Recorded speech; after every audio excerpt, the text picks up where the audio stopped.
Hey guys, Suntouch here with a how to play guide on Serqet. First things you need to know about Serqet is she is an assassin.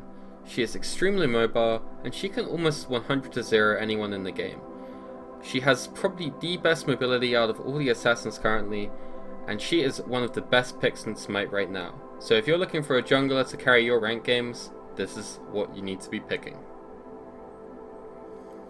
So first, let's review Serqet's passive quickly.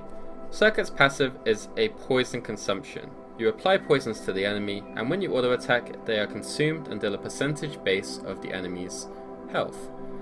Only 3 of your abilities apply these poisons, so be very careful of how you combo your abilities. Her first ability does apply a poison. This is Death's Bane. With Death's Bane, you're going to be damaging enemies, and you can damage them with up to 3 hits, depending on how you cast it. It also applies critical hit effects, so when you buy crit on this character, your Death's Bane is going to hit extremely hard, which makes crit items a very standout choice on this character. As you can see the targeter, you can cast it to yourself, hitting everyone 3 times near you, or you can cast it even further away, maybe if you're escaping, or sometimes just to catch up with enemies to auto attack them and deal a little bit more damage, as you can see. Serqet's second ability is Cobra's Kiss. This is basically a taunt effect which applies a poison, and this is pretty much how you're going to be ganking characters. So if you taunt an enemy and they're on their own, they're going to run towards you. However, if you taunt 2 enemies or an enemy that is near one of his allies, he will run towards the ally, like so, as you can see. Her next ability is called Ambush.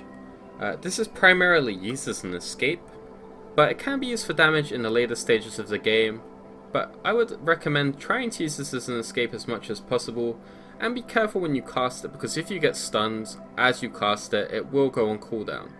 You'll note that when you cast it, you become invisible. This means you can use it anytime to just remain invisible, but however, if an enemy does run towards you, and in this circle, you will be revealed, so be very careful.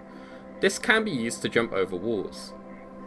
Her ultimate, Last Breath, is an anti-heal ultimate, and this is primarily how you're going to kill most people.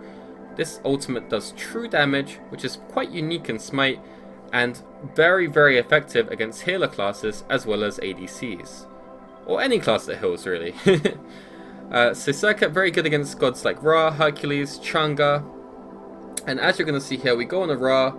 I'm going to throw him into his heal just to show you that he's not healing up with this ultimate on him. So let's move on to Serqet's item builds. As we've discussed, you need to build crit, penetration, and cooldown reduction to keep your mobility at an all-time high and also produce huge burst damage on characters that you are trying to assassinate. Starting items should be Boomba's Mask, Boots 1, Blink 1, a health pot and a mana potion, and this will give you a pretty solid early game. Your core build should be Warrior Tabi, Jotun's Wrath, Spirit Robe into Deathbringer, Malice, and Titan's Bane. This will give you a lot of crit, full cooldown reduction, as well as a lot of penetration to beat up those tankier enemies. You should also purchase Beast Free as soon as you can after Warrior Tabi or Jotun's Wrath to give yourself more mobility. So now let's get on to some of the fundamentals you need to know about Serqet. Her 1, her 2, and her 4 all applied poisons. As we've already covered, your passive is consuming these poisons. So if you use 2 of your abilities and use an auto attack, you consume 10% of the target's health. If you use 3 abilities, it takes 20%. So what you need to avoid doing is using any of your abilities and using auto attacks in between them. For example, you should not use your 1, auto attack, use your 2, then auto attack, then use your ult and auto attack. This will consume all your poisons one by one, and you will not have any benefits for your poisons consumed. Sometimes you need just the 1 auto attack to finish off an enemy, and this is absolutely fine, but when you're doing a gank on a full HP target, we need to be as efficient as possible in Serqet, making sure that we use this passive always. So, how should you combo the passive? Well, it's pretty simple. There's 2 different ways, or even 3 different ways you can do this. The first way is to use your ultimate, CC the enemy, after you throw them away from yourself, using your 2 to bring them back to you, then using your 1 and then auto attacking them for 20% of their health. This will give you the highest burst out of all the combinations. However, if your ultimate is of cooldown, then you should actually just use your 2 and your 1. Come behind the enemy, hit them with the 2, hit them with the 1, and then auto attack. This will consume 10% of their health, which is pretty good if your ultimate is on cooldown. The other combo you can do, which is quite rare to see, is using your 1 into your 2, into your ult, and then applying your auto attack.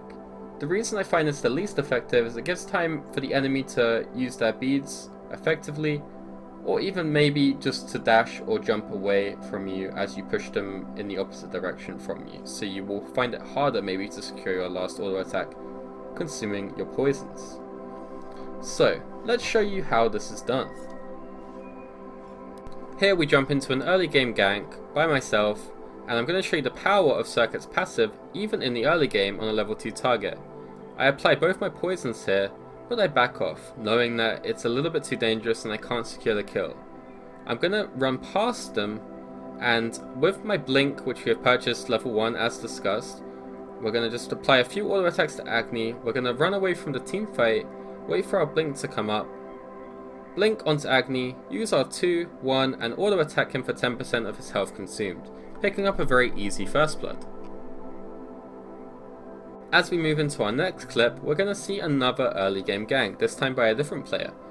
He is also going to jump into the fight. He's going to apply his 2, which is 1 poison. He's going to apply his 1, which is the 2nd poison, and then he's going to finish them with an auto attack. Even though the enemy doesn't die, you're going to see most of the damage is actually done just by Serqet at level 4. 2, 1, auto attack, target's almost dead, and Kronos takes the last hit, even though we would have secured it with our 3. As you can see, Serqet's early game damage is something to be very scared of. Now let's look at the full combination. Use your ultimate, throw them away, use your 2 to bring them back, use your 1, and then auto attack them for 20% of their health consumed. Now as we see this in a live game, we will see the Serqet ganking solo lane. He's going to blink over, apply his first poison, his second poison, his third poison, and then auto attack them for 20% of their health. As you can see, the enemy is almost dead and actually dies to your poisons. Very, very effective gank, and it's a 100-0 kill for the Serqet. So now you know how to combo with Serqet. It's fairly easy, and once you've learned this, you're going to have a very good time with Serqet. As the game goes on and you build your crit items, your 1 will hit even harder, making kills a lot easier to get. You just need to get comfortable with the mechanics, moving around, using your 3 and your 1 effectively to escape enemies. Do remember, as discussed, buy beads free as early as you can. The earlier you get beads free, the more combinations you can achieve with this character. As you see here, we'll go on our enemy using our 2, our 1, and then using our beads free to make our 1 come off cooldown again, and attacking him yet again. So let's talk a bit about things to avoid when picking Serqet. The first thing is the word cripple. If any character has a cripple, then Serqet is a lot weaker, because this disables your 1 and your 3. Cripple is a mechanic in Smite that makes your abilities to move cease to function. So first god we're going to bring up here is Ares. His chains cripple you very hard, and he deals a lot of damage to you, which will most likely mean you have to beads, and if you use your beads early in a team fight, your mobility is going to be a lot smaller, and you're also going to be able to get picked off by a chain CC. The second character that I'm scared of when I play Serqet is Poseidon. Poseidon can cripple you with his whirlpool and Kraken you, which makes him very volatile and able to one-shot you. You're most likely going to have to use your beads on this character as well when he hits a whirlpool on you, which is a 90-second cooldown for a 10-second cooldown, meaning that you're going to be in a very bad situation. The third biggest counter is Geb. Geb is very scary when you play Serqet because he can shield the enemy you go on. So if you're jumping on a mage in mid and the Geb shield comes out, your true damage will be negated and you're going to have a very bad time. He can also cleanse CC, so when you ult someone and use your 2, he can just cleanse them right out of it, meaning that Serqet becomes almost useless against this character. So what do we need to do? Avoid cripples and avoid Geb, and you're going to have a very, very good time. Please do keep in mind that if they do pick a character like Poseidon or Ares, that you can just simply kill them if you're fast enough and use your beads effectively. So now you're probably asking yourself, well, what does Serqet do good against? And the answer is simple. Boom, boom, boom. Aphrodite, Ra, Hel, Chang'e, Hercules, Tyr, any character with a heal. Your ultimate is a 100% healing reduction, and therefore if a character is a healer primarily, they're going to have a bad time when you ultimate them, as their kit will be negated.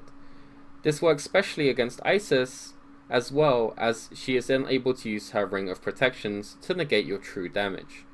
So when you see a healer on the enemy team, focus on picking Serqet and camping them with your kit. Well, that's it for my Serqet guide for now. I hope you guys enjoyed it. Please leave me any feedback if you want to see further videos, or if you just want something changed, or maybe I missed something and you're confused. Do let me know in the comments and I'm happy to help you.